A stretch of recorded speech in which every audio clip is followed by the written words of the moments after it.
Hello viewers, my name is Dr. Riddhi and I am working in Paras Health Kanpur. आज हमारे साथ हैं renowned neurosurgeon Dr. Amit Gupta sir. Thank you, madam. Sir is working as Director Neurosciences for us. आज हम sir से कुछ spine related problems के बारे में पूछेंगे.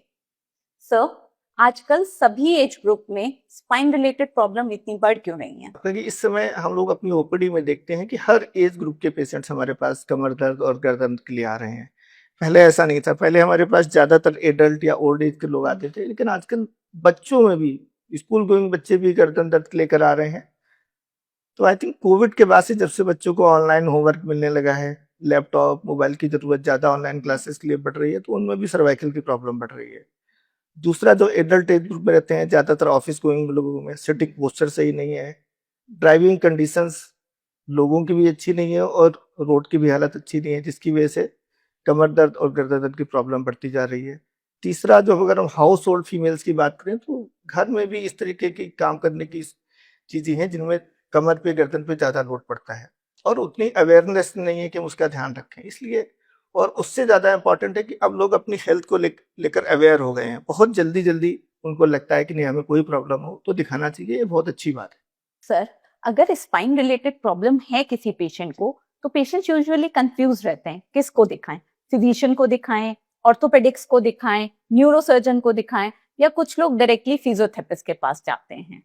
बिल्कुल सही बात है कि जब पेशेंट को कमर दर्द या गर्दन दर्द, स्पाइन से रिलेटेड कुछ भी दर्द होता है, तो उसको बहुत डर लगता है. सबसे पहली बात तो डॉक्टर के पास जाने के लिए, और दूसरा वो कंफ्यूज रहता है कि मैं अपने फैमिली फिजिशियन को दिखाऊं, या स्पाइन मतलब हड्डी के डॉक्टर को दिखाऊं, या न्यूरोसर्जन को दिखाऊं.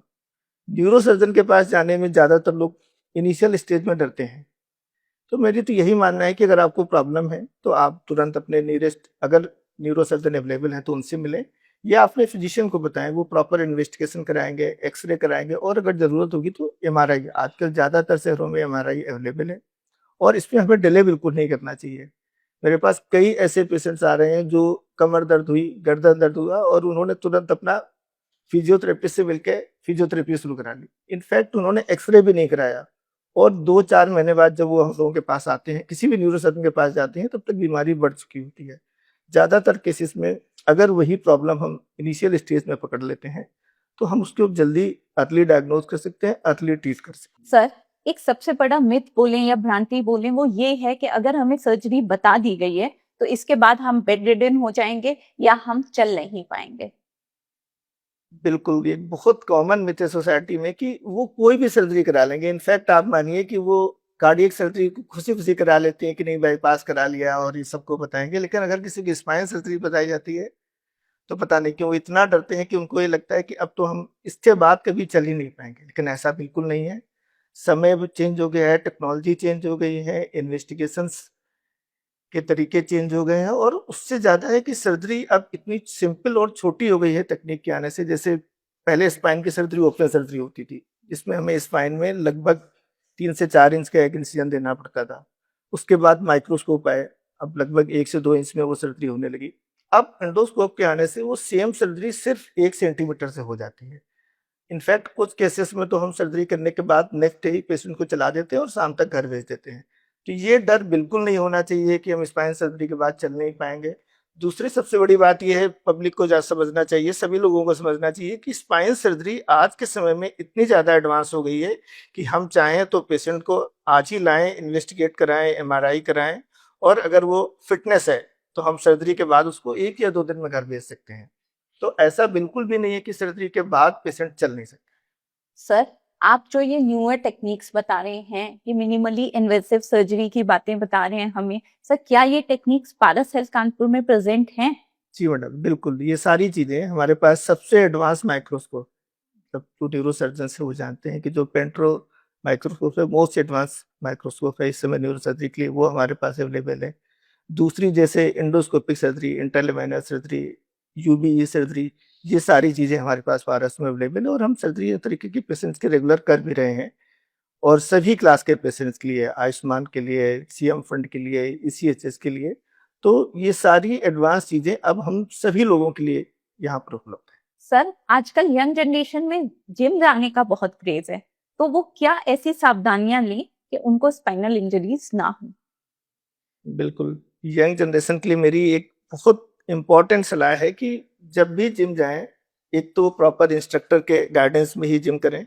दूसरी चीज़ है कि ओपीडी में बहुत सारे यंग पेशेंट्स आ रहे हैं, जो 15 से 25 साल के बीच में हैं। बड़ा उनमें एक क्रेज़ है, एक वर्ड मैंने उनसे ही सुना है कि डेड लिफ्ट का। मतलब अपनी कैपेसिटी से ज़्यादा वो वेट एक बार में उठाते हैं और आपस में चैलेंज करते हैं कि कौन कितना ज़्यादा उठा पाएगा। और आप यकीन मानिए, डेड लिफ्ट के बाद से मेरे पास ऐसे कई पेशेंट्स हैं जिन्होंने बेंच प्रेस पे ये डेड लिफ्ट किया और वो वहाँ से उठ नहीं सके। सडन डिस्क प्रोलैप्स होता है और ऐसे पेशेंट्स में जिनमें डेड लिफ्ट की वजह से डिस्क प्रोलैप्स होता है, उनमें उनकी बाउवेल ब्लैडर मतलब यूरिन और लेट्रिन का कंट्रोल वहीं पे खत्म हो जाता है। तो ये वर्ड जो है, जो बहुत कॉमन है और बहुत क्रेज है जिसका यंगस्टर्स में, कि डेड लिफ्ट चैलेंज करते हैं, तो इसको बिल्कुल नहीं करना चाहिए। इंस्ट्रक्टर को भी ये इन्फॉर्मेशन होनी चाहिए कि हमें इस तरीके की चीज़ों को नहीं बढ़ावा देना है। दूसरा ये कि हम रेगुलर एक्सरसाइज ग्रेजुअली इंक्रीज करें। वेट लिफ्टिंग में खासकर ये है कि हम ग्रेजुअल वेट्स बढ़ाएं, और जब भी हमें लग रहा है कि हमें वेट लिफ्टिंग करते समय कि हमारे हाथों में झंझनाहट हो रही है, पैरों में कुछ सुन्नपन आ रहा है, तो हमें तुरंत रुक जाना चाहिए, उस दिन का ब्रेक देना चाहिए। फिर भी अगर वो दर्द नहीं जा रहा है तो हमें तुरंत अपने डॉक्टर। सर, अगर किसी को बहुत लॉन्ग टर्म बैक पेन हो रहा है तो उसके क्या कारण और निवारण हो सकते हैं? देखिए, आज के अपनी सोसाइटी में जो पेशेंट्स हम लोग देख रहे हैं आजकल, कुछ समय से स्पाइन टीबी के मरीज बहुत बढ़ रहे हैं, और ये हर सोशियो इकोनॉमिक स्टेटस में बढ़ रहे हैं। पहले ये होता था कि टीबी थोड़ा सा लोअर सोशियो इकोनॉमिक स्टेटस में होती है, ऐसा बिल्कुल नहीं है। आज के समय में हमें हर क्लास के लोगों में स्पाइन टीबी, और सबसे दुख की बात यह है कि एक ऐसी चीज जो एक्सरे और एमआरआई से डिटेक्ट हो सकती है, वो बहुत लेट प्रेजेंट करते हैं हमारे पास। तो अगर किसी को दर्द है, कमर दर्द है, कुछ महीने हो रहे हैं किसी मरीज को कमर दर्द है, तो वो दर्द की दवाइयाँ, सिकाई, ये सब तो कराता रहे, लेकिन उसको समय पर एक्सरे या एक एमआरआई जरूर करा लेनी चाहिए। मेरी मेन एम्फेसिस स्पाइन टीबी पर है कि अगर हम टीबी के पेशेंट को इनिशियल स्टेज पर डिटेक्ट कर लेते हैं, तो 10 में से 8 पेशेंट हमारी दवाइयों से ठीक हो जाते हैं और 1 या 2 पेशेंट में सर्जरी की जरूरत पड़ती है। इसलिए 1 महीने से ज्यादा अगर किसी को कमर दर्द हो रहा है, गर्दन में दर्द हो रहा है, तो उसको तुरंत प्रॉपर इन्वेस्टिगेशन कराना चाहिए। सर, आजकल जो सारे लोग लॉन्ग टाइम तक सर मोबाइल, कंप्यूटर या स्क्रीन टाइम रहता है, इसकी वजह से सर स्पाइन पे क्या इफेक्ट होता है? क्या पोस्चर हमारे लिए करेक्ट होता है? और इसके लिए सर हमें क्या-क्या प्रिकॉशंस लेने चाहिए? बहुत ही रिलेवेंट क्वेश्चन है आजकल बच्चों के लिए भी और खासकर हमारे ऑफिस गोइंग वालों के लिए भी, कि हम ज़्यादातर 2-4 घंटे तो हमेशा कंप्यूटर पे, लैपटॉप पे काम करते हैं, और ये बहुत कॉमन है। सर्वाइकल स्पाइन की प्रॉब्लम और बैक की प्रॉब्लम, अगर हमारा बैठने का पोस्चर सही नहीं है, बहुत देर तक हम स्क्रीन पे काम कर रहे हैं, तो हमारी आंखों पर जोर पड़ती है, साथ में सर्वाइकल स्पाइन पे। हमारी जो नेक है वो सीधे रखने के लिए बनी है, स्ट्रेट देखने के लिए। और अगर हम मोबाइल यूज करते समय 2 घंटे भी इस तरीके से देख रहे हैं, तो हमारी नेक पे जो वेट पड़ता है, काफ़ी ज़्यादा पड़ता है। तो धीमे-धीमे 1-2 घंटे अगर हम इस तरीके से काम करते हैं, तो सर्वाइकल स्पॉन्डिलोसिस की प्रॉब्लम बढ़ सकती है। तो ऑफिस वालों के लिए एक सावधानी है कि हम जब भी यूज़ करें, हमारे लैपटॉप हैं, मोबाइल हैं या डेस्कटॉप है, उनकी स्क्रीन हमारी आँखों के सामने होनी चाहिए। पहली चीज़ तो ये है।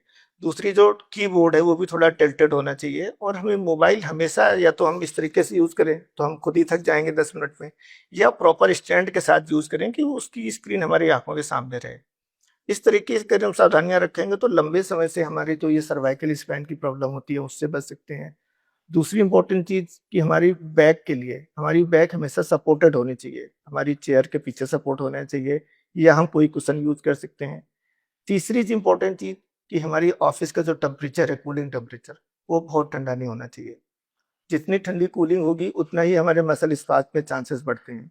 तो अगर हम 3-4 घंटे भी एक उसमें बैठे रहे तो हमारी मसल स्पाज़्म हो जाती है, जो कि हमको उस समय पता नहीं चलता है। लेकिन जब हम उठते हैं, निकलते हैं, तो बहुत ज़्यादा नेक पेन या कमर दर्द होता है। तो हमें सिटिंग पोस्चर बहुत प्रॉपर होना चाहिए कि गर्दन सीधी होनी चाहिए।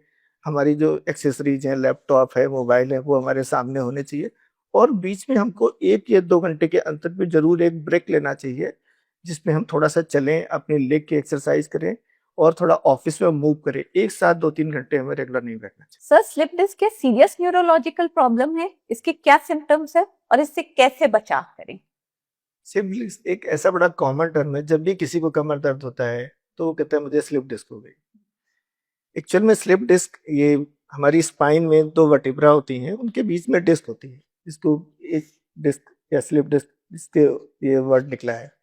तो ये डिस्क ही हमारी एक शॉक एब्जॉर्बर की तरह काम करती है कि जब भी हम कुछ वजन उठाते हैं, जंप करते हैं, झुकते हैं, तो हमारे स्पाइन का जो प्रेशर है वो ये डिस्क एब्जॉर्ब कर लेती है। जब अगर हम किसी कुछ झटके से कुछ उठाते हैं, अचानक से कुछ उठा लेते हैं, झुक जाते हैं, तो डिस्क का कुछ हिस्सा बल्ज कर जाता है। डिस्क बल्ज बेसिकली उसको कहते हैं। स्लिप डिस्क होना मतलब है कि वो डिस्क अपनी जगह से बाहर आ गई, स्लिप कर गई, और डिस्क के साइड में ही नर्व रूट्स होती हैं। तो जब ये डिस्क स्लिप करके या बाहर आके नर्व पे प्रेशर डालती है तो कमर दर्द होता है। तो स्लिप डिस्क एक बड़ा कॉमन टर्म है, लेकिन हमें अलर्ट रहना चाहिए कि जब भी हम कुछ ऐसा काम कर रहे हैं जिसमें हम अचानक से झुक गए, कुछ हमने वजन उठा लिया, खासकर घर में जब हम काम करते हैं, सोफा उठाया, कुछ सामान उठाया, तो अगर कुछ दर्द हो रहा है और वो हमें 2-3 दिन की सिकाई, दवा, रेस्ट से रिलीफ नहीं मिल रहा है, तो तुरंत हमें एक एक्सरे कराना चाहिए या अपने नियरेस्ट फिजिशियन से मिलें।